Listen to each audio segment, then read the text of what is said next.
What's going on, everybody? My name's Jose, and today I'll be showing you guys how compound interest can significantly increase your investments. Have you ever thought about how you're going to pay for your children's college?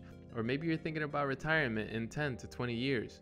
I'm going to show you how compound interest can get you there. Before we start, let me know down below in the comment section if you guys are already using compound interest to your benefit. So what is compound interest? So compound interest is essentially earning interest on top of interest already gained.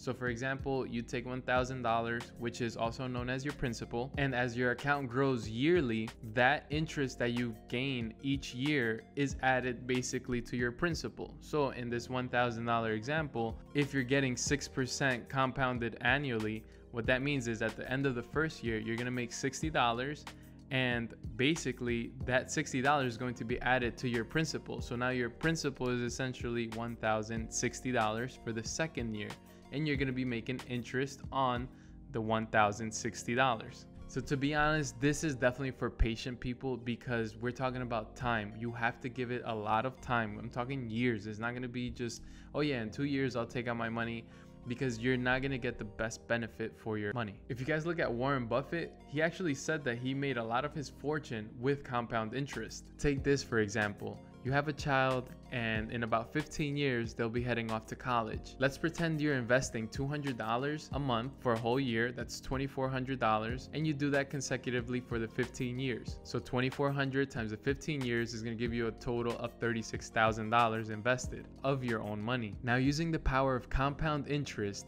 at 7% annually, you're looking at a whopping $67,290. That nearly doubled your money in 15 years. So now let's pretend that your children don't want to go to college, and in 15 years maybe they want to start up their own business and they want to do something else, because who knows what college is going to be like in 15 years or if it's still going to be around, right?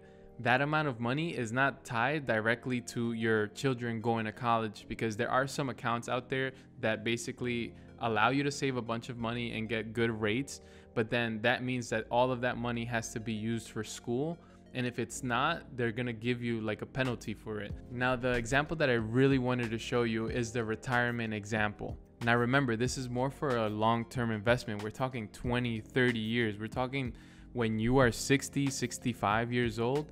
That's what I'm talking about in that amount of time. And you can actually do all of these calculations. I'm going to leave a link down below for an actual calculator of compound interest. Now I'm going to show you an example of how retirement looks like with compound interest. So now let's pretend you're 30 years old and you're going to retire in 35 years at the age of 65. Let's pretend you're also investing $400 a month for a total of $4,800 a year in an account that's giving you an average of 7% returns. That amount in 35 years is $720,000.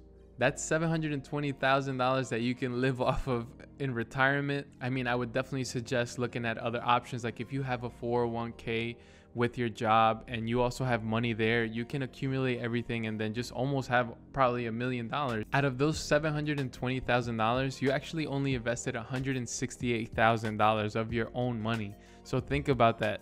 That just exponentially grew from 168 all the way to $720,000. So what did we learn today? Compound interest is 100% your friend, but it can also be 100% your enemy. Think about these high interest credit cards. All of those are actually being compounded. So the higher of a balance that you hold in your credit card, the more that the compound interest is working against you. And that obviously, that's why you should always pay off your credit cards in full at the end of each month. You don't have to, but just doing the minimum payment will definitely prolong that debt and will actually cost you, like, I don't know how many times more, but it's going to cost you a lot more. And that's all that money that you could actually be having work for you and not against you.